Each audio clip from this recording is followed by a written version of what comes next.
Hi everyone, this is Sam with Wine News in 5. Today I'll give you a brief update on Trump's tariff lawsuits, bans on US alcohol in Canada, the Old Vine Registry introducing maps, Tablas Creek bottling 14 Châteauneuf-du-Pape varieties as single-varietal wines, Treasury Estates launching a NoLo facility, France's deposit-based recycling scheme, and finally a note on ICE raids in California.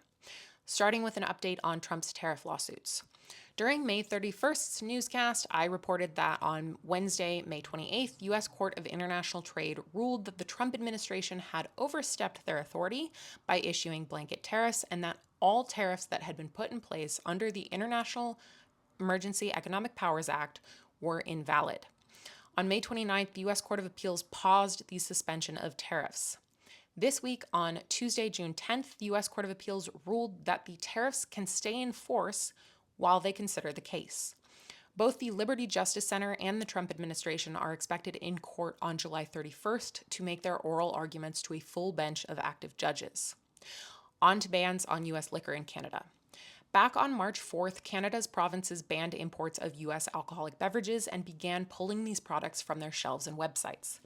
As this left importers with millions of dollars of alcohol stuck in warehouses, most provinces allowed importers to sell through what they had.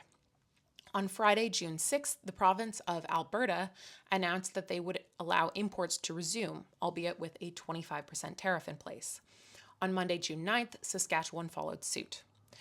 While bans and restrictions on imports may be loosening, U.S. exports to Canada are unlikely to recover. Charts on CBC illustrate data from the U.S. Census Bureau showing that in November 2024, U.S. alcohol imports or exports to Canada were worth 54 million US dollars. In February 2025, before the ban took effect, exports had dropped to 23.1 million. Yvonne Martinez, president of the Alberta Liquor Store Association, was quoted as saying, "Here in Alberta, we definitely see people moving towards Canadian products, or made anywhere else but the United States." Given the strong buy local sentiment combined with 25% tariffs on U.S. imports, the U.S. is unlikely to recover this market even with bans lifted. Next, the Old Vine Registry launches maps. Our Alder Yarrow has once again improved the Old Vine Registry. This time he's added embedded maps so that now anytime someone submits a vineyard to the registry with latitude and longitude values, there will be a Google map page showing the location of the vineyard alongside all the previously available information such as planting dates, owner, size, elevation, and a link to Wine Searcher showing where wines from that vineyard are available for purchase. If you're interested in Old Vine wine or you're simply curious about the oldest vineyards globally, I definitely recommend checking out the registry. On to Tablas Creek bottling 14 Châteauneuf-du-Pape grape varieties as single varietal wines. This week, Tablas Creek released the US's first ever varietal Muscardin.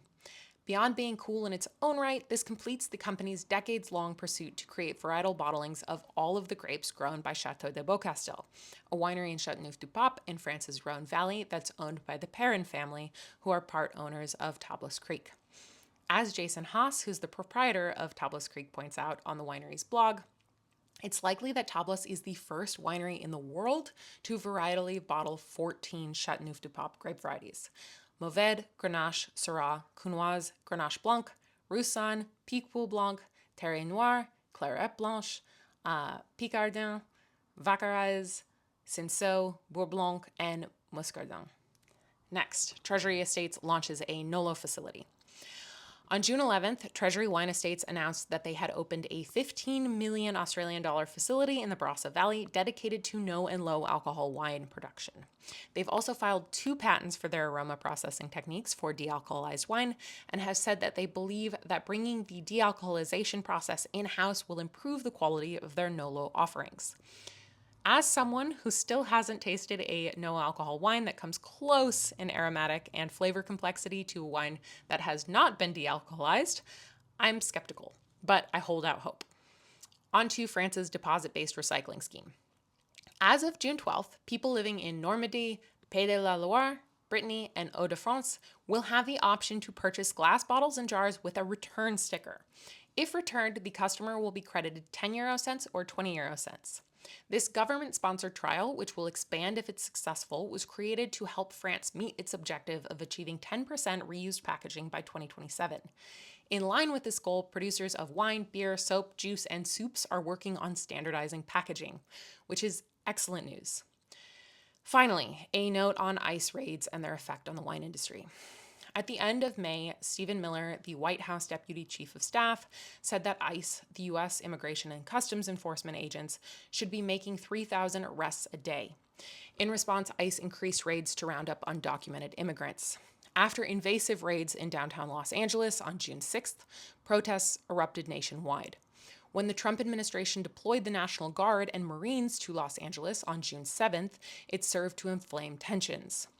Whether or not you're concerned about the humanitarian issues at play here, I have some numbers for you. California is responsible for approximately 81% of the U.S.'s wine production, more than a third of the U.S.'s vegetable production, and 3/4 of its production of fruit and nuts.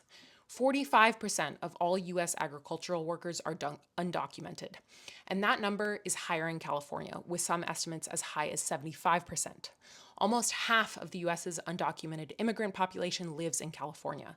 Quite apart from any humanitarian considerations, stripping the U.S. of an immigrant population that is overwhelmingly responsible for the country's agriculture will disrupt the U.S. food system, and that includes wine.